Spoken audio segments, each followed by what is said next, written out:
Bien qu'elle n'ait pas grand-chose, une mère de 2 enfants vivant dans une voiture a décidé de partager son repas avec une voisine pauvre. Le lendemain, elle a reçu une nouvelle maison très coûteuse de la part d'une personne inattendue. Diane est une jeune mère célibataire qui vit avec son bébé de 4 mois et son enfant de 2 ans dans une vieille voiture déglinguée. Elle s'était séparée de son compagnon peu avant la naissance de son 2e enfant et devait élever ses bambins seule. Malheureusement, elle ne pouvait plus travailler car elle devait s'occuper de ses 2 enfants à plein temps. Elle a donc dû quitter le petit appartement où il vivait et emménager dans la vieille voiture en mauvais état qu'elle avait héritée de son défunt père. Elle n'avait pas d'autre choix que de les faire vivre dans la voiture, se garant dans des parkings au hasard dans la ville, étant donné que tous les abris à proximité étaient pleins. Ses économies s'épuisaient chaque jour car elle devait dépenser pour la nourriture, les couches de son bébé et d'autres besoins fondamentaux. Diane voulait travailler pour subvenir aux besoins de ses enfants, mais personne ne voulait les accueillir et elle n'avait pas les moyens de les placer dans une garderie. Alors, pendant que ses enfants dormaient, elle dessinait des œuvres d'art simples et les vendait dans la rue le lendemain. Si cela leur permettait d'avoir plus d'argent pour leurs dépenses quotidiennes, ce n'était toujours pas suffisant. L'objectif à long terme de Diane était d'économiser suffisamment d'argent pour la garderie afin de trouver un emploi correct et d'offrir à ses enfants une vie meilleure et plus confortable. Un jour, Diane et ses 2 enfants retournaient à leur voiture après avoir mangé un repas simple dans un food truck local lorsqu'ils ont aperçu une femme âgée qui comptait désespérément ses pièces de monnaie. « Y a-t-il un problème madame ?» demanda Diane à la femme. La femme âgée a regardé Diane et a soupiré. « Je n'aille pas manger de la journée, mais mes pièces ne sont pas suffisantes pour acheter un repas. Tout ce que je peux acheter avec ces pièces, c'est un biscuit, a-t-elle expliqué.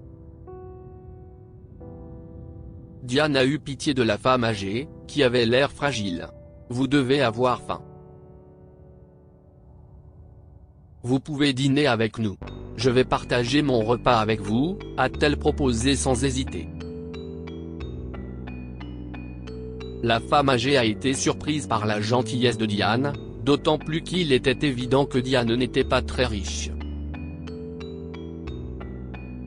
Elle était habillée de vêtements en loques et avait un bambin de 2 ans portant des vêtements moulants.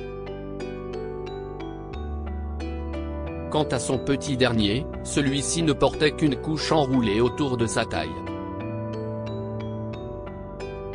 « Merci, ma chère », lui a dit la dame. « Je ne prendrai pas beaucoup de votre nourriture, mais j'admets que même une bouchée serait appréciée en ce moment.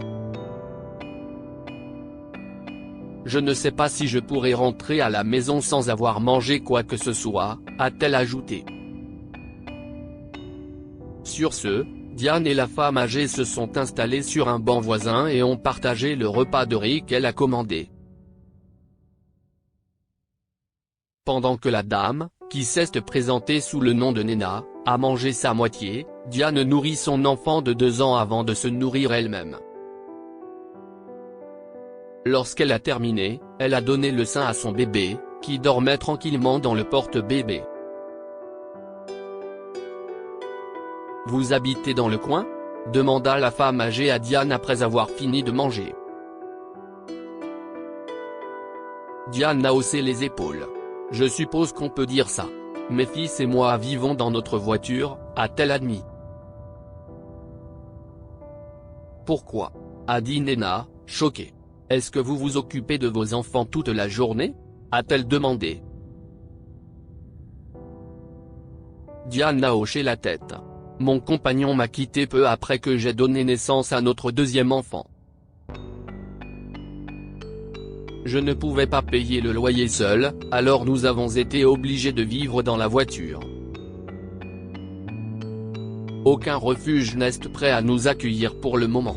J'espère trouver un emploi, mais je n'ai pas les moyens de payer une garderie pour le moment. Je suis encore en train d'économiser. Nena s'est sentie mal pour Diane. Toutefois, elle admirait son travail acharné et sa persévérance pour donner à ses enfants une vie meilleure. Elle a demandé à Diane où elle serait dans 3 jours pour qu'elle puisse se revoir, et Diane lui a répondu. Le lendemain, Nena a rapporté l'histoire de Diane au journal local dans l'espoir d'obtenir de l'aide pour elle. En 2 jours, de nombreux membres de la communauté se sont mobilisés pour l'aider. Un propriétaire immobilier a décidé d'offrir à Diane et à ses enfants un appartement de 2 chambres à coucher entièrement meublé d'une valeur de 370 000 $, ce qui, selon lui, était sa façon de rendre l'appareil après avoir vendu plusieurs de ses propriétés en un mois. Une garderie a proposé de s'occuper gratuitement des 2 enfants de Diane. Enfin, plusieurs entreprises ont entendu parler de la détermination de Diane à trouver du travail. Elle a reçu de nombreuses offres d'emploi, qui s'accompagnaient également d'avantages, tels que des conseils gratuits, une allocation vestimentaire et une allocation médicale pour ses enfants. Nena a couru avec enthousiasme vers Diane à l'endroit où elle avait dit qu'elle serait, après avoir entendu parler de toutes les offres de dons. Ensuite, elles se sont rendues ensemble au centre communautaire, où Diane a entendu parler de tous les cadeaux généreux que les membres de la communauté voulaient lui offrir à elle et à ses enfants. L'une des personnes présentes au centre était le propriétaire qui avait décidé de donner un appartement à Diane. Après avoir reçu tous les cadeaux généreux, il a demandé à Diane, « Êtes-vous prête à voir votre nouvelle maison ?» Diane a regardé Nena avec incrédulité, car elle ne pouvait pas croire que ce qui se passait était réel. Elle a hoché la tête, et ensemble, ils se sont dirigés vers l'immeuble qu'elle et ses enfants pouvaient désormais appeler leur maison. Lorsqu'ils sont arrivés dans le magnifique appartement, Diane n'a pu s'empêcher de pleurer. Elle ne s'attendait pas à recevoir une telle gentillesse de la part d'inconnus et a été submergée par la gratitude. Lorsque Diane a demandé à Nena pourquoi elle avait partagé son histoire, Nena a répondu, « Vous avez décidé de partager ce que vous aviez, bien que vous ayez si peu. Si est-il juste que vous receviez la même gentillesse que vous donnez si généreusement aux autres ? Que pouvons-nous apprendre de cette histoire ? On récolte ce que l'on sème. » Diane n'attendait rien en retour lorsqu'elle a offert de la nourriture à Nena. En fin de compte, sa gentillesse lui a permis de recevoir des bénédictions encore plus grandes. Faites-en profiter les autres. Lorsque vous recevez un acte de gentillesse de la part de quelqu'un, rendez-lui l'appareil en aidant une autre personne. Ainsi, le cycle de la gentillesse ne s'arrêtera jamais. Partagez cette histoire avec vos amis. Elle pourrait égayer leur journée et les inspirer. Lire aussi, un adolescent aide une femme âgée aveugle à traverser la route et reçoit un héritage de sa part plus tard. Abonnez-vous à Amo Mama sur Google News.